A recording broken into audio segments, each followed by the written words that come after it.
think it's fair to say that's a very big game. I don't think players look at it that way. I think they're preparing for a very good team. And there's games after this one, so I don't think athletes look at it that way. I know coaches don't. Okay. Do you ever have to make it more important to the player or less important? Like to the quarterback, do you ever have to adjust how they're viewing a big game? No, I hate to disappoint you. There's not much conversation about that. It's all about you're facing a team that's 40% pressure. And so it's all about recognizing the pressure in formation, where's the free safety, and it's the important things. Yeah, we just don't have conversations about that. Front row left, Bill. Urban, we've asked you a lot about J.K. Dobbins this year. I'm wondering, his jump cut or lateral quickness, whatever you want to call it, seems to be at a very high level. Do you recall the first time you saw that, what you thought, and then could you put that in context?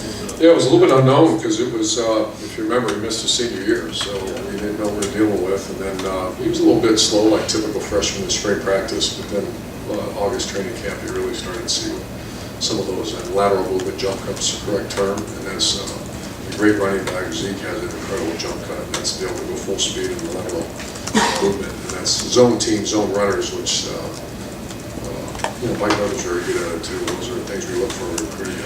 And Barkley obviously does that too, and I know he's a 3-year player and complete all-purpose back in J.K. as a freshman, but do you see any similarities between Barkley and J.K.?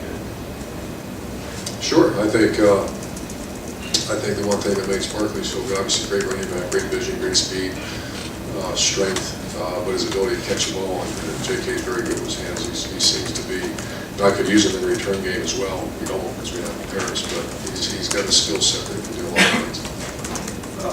Middle row, or fourth row middle, Andrew. When Oregon started wearing alternate uniforms back in like 2013, it gave them like a clear recruiting advantage, but now everybody seems to be wearing them, everybody except for maybe Alabama. Do you feel that it still gives you guys like an advantage, or is it attractive to recruits, or does it really not matter anymore? I don't know. I think players like, I know we were black that one year to see recruits, and I still keep one in my office, and I think it's appealing to recruits. Front row right, Austin. To follow up on that, Urban, have your opinions changed on them at all over the years? It seemed like initially you were really hesitant to put on any alternate uniforms, but now it's become a staple. I wonder if you like any of them, or if you've changed your tone on it at all. Don't care.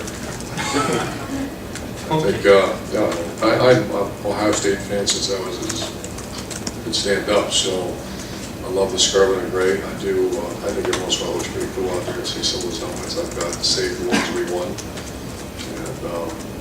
I think it's, I'm glad the fans appreciate it. I think they have. At first, I think there's some resistance, because we are a very traditional school. But recruiting a lot of times is very important. I know recruits like them. Do you remember that JT kind of built some of his legacy in 14 with the, people talk about the Michigan State game, but when he played Penn State, his knee was banged up late in that game. Do you think back on that one as a turning point at all for his career or anything like that? Sure, that was his, as far as respect to the head coach and everyone else, that was the ultimate. I've not seen many players do what he did in that game, and I still remember that whiteout, the student body going down by 7-second overtime, and it was awesome. So yeah, that'll be part of his legacy. Far right, Clay. How often do you take, I guess you take the pulse of the team hourly, daily? You like where they're at right now? I do. It's a Wednesday, so we actually went spiders today. I like where we're at. Still we're not finished. We're not finished preparing. It's a very good team we're playing, so we're going to use every ounce of preparation we can. How do you, if you see pressure, how do you relieve it among players, coaches, even yourself? Yeah, I think that's later in the week. This Monday, Tuesday, Wednesday is all about preparation, and we have some veteran guys. Last year was a very new team, so I didn't know how a lot of them were going to react. This year, I think, I like when we get together at the hotel and it's just us. We always worry about outside distractions of big games like this. I felt it at Oklahoma. Who's coming, who's not coming, and all that. So I think we're more experienced now than we were in game 2. Not a different approach, though. Yeah, I think it is. I could say it is short. It's a different project. Everybody has a different mindset right now. There's not going to have to be a whole lot of cheerleading going on. It's just about execution. Far left, Mitch. the football fan in you, is it fun to watch two quarterbacks who are playing really, really well go up against each other? Fun? Yeah. You guys asked that fun question. So it's not The fun. only fun is I look over the scoreboard in the fourth quarter and round, that's it. Far left, Lori.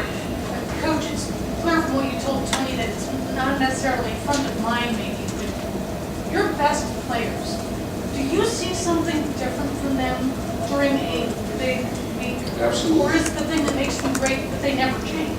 Well, yeah, the best players, and I've made that comment to our team, the best players play their best. You heard that, that's one of those old adages that you hear players say, you hear coaches say, that's absolutely the truth.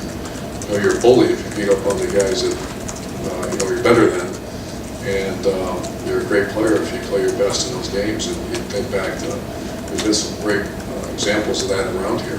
That 14 team, my goodness, did they play their best in the big games. 15 they did for the most part other than one game, and then last year it was not so much at the end of the season. We did against a rival when we had to. Yeah, absolutely, that's an absolute truth what you just said. So on this roster, who is it that stands out in your mind as having that clutch game? We're going to find out more tomorrow, but we've had, JT's one, and then you got some D linemen, Hubbard, and those guys play their best games, against the most recent ones. I'm trying to get the team up north a year ago. My gosh, did that defense play? And Tyquan Lewis, some of those guys. Front row right, Tim. Urban, what does it do for an offense? So when you've got tight ends like Gesicki on one side, and you've got Rashad Berry really emerging, it looks like right now, downfield, Marcus Paul also. What does it do for an offense when you have that kind of threat from that position? Especially the size advantage that, there's not many safeties or corners that have, Gesicki's got very good size, and Marcus Ball's got very good size and speed. And he's usually, he's made a comment, he's kind of a little bit of an underachiever using that as ability, but he's been really playing well the last few weeks. So, and Rashad Berry's got freakish size and speed. So it's just the obvious advantage, size advantage, and the leverage advantage. To be a complete offense in this day and age, do you have to have that kind of player? I think you do. I think we do. We, Curtis Samuel, the Paris Campbell, the ability of a tight end to do other things, he blocks, and I think so. In this offense, we're always looking for that. Not many of them out there, though. And one other thing, anybody this week developed any maladies, any injuries, anything like that? We're good to go. Front row left, Doug. Urban, you mentioned the pressure Penn State likes to bring. How equipped is your offense to deal with that, to deal with blitz, to handle the line, JT, all that? I mean, it's taken a lot of work because they'll show one come from the other. They're very good at holding their disguises. Someone's asking a question about big games, and we're trying to figure out. Usually the secondary helps you. This team's pretty good at holding it. So that's one of their strengths is being able to hold their not showing before they break. And it's 40% pressure. And JT, I mean, in those moments, how good, it's hard, but how good is JT at diagnosing? He's at times been great, other times not as great. That's the challenge of Coach Day, and that's what they do all day long. And we've talked about the kickoffs all year. We've talked about it. The best player in college football is back there catching it for them. Where are you with your kickoff unit right I like now? our personnel. We've worked really hard at the actual kicking part of it. We've made some adjustments, and I feel very good. Last Is Worley good to go? We played a little bit last week. There to go, yeah. Last two questions. Second row left, Ari.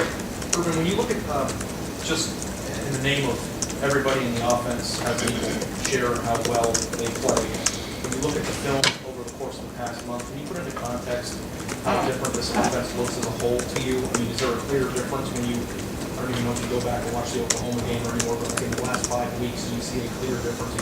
I do. Once again, I keep using the term realistic. You're facing number one defense in America, so it's going to be a little different than playing some of the other teams we just played. But this is a real one. But to answer your question, we're very balanced right now. And JT's throwing a very efficient clip, and his timing with receivers is very good.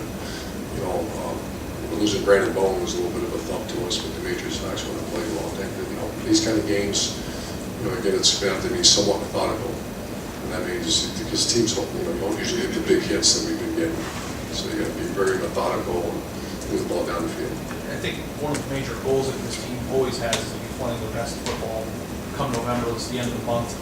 I mean, do you think that the progression of this team offensively has been at an accelerated rate. And can you just speak about the way Coach Wilson and Coach Day have kind of helped the evolution of this team? Sure, I think they've made us better. I think there's very good communication, regardless of systemic changes that we make to the offense. It takes a minute to get a grasp on, because we don't change the terminology. They have to learn it. They've done a good job. So it's very comfortable to sit in those meetings and they understand everything now. And final question, Bill? You mentioned Marcus Ball. What do you think is the cause of his change that he has kind of gotten with the program? That'd be a good question to ask him. He's never not been. He's so talented, and he's just. But there's been other. Curtis Grant would be the ultimate story to say, Curtis, what was that? And they're young people that grow up. There's, whatever the motivation is to leave a legacy here, to get drafted, which is all fine. Whatever it is, use it, and that'd be something to ask him. I think he's taking pride in what he's doing, in my opinion. And you got the number 2 and number 6 teams. It's late November. Most of the time, people have a pretty good idea of who these teams are. Penn State hasn't played offense like you have. You've gone through a stretch where you played opponents that you're clearly better than. In your mind, how much of a mystery is this game? How curious are you to see just how good you are? On third down, once again, I'm not being a jerk. We don't need to think about things like that. It's all focus is on execution against a team that's all over the place on defense. And so I think there are great storylines, and someday when you look back, say, man, that was really cool. We're not there yet. I think Friday sometimes, because it's the haze in the barn, so to speak, you're kind of, now it's more about motivation, but right now it's the pinpoint focus on execution is what it is, and I don't even think about stuff like that. Do you feel a lot better about your team now than versus before you played Oklahoma? I think a lot better now. I think, we are somewhat a veteran team, but you also are playing a lot of new guys that never played before, and it's surfaced at times.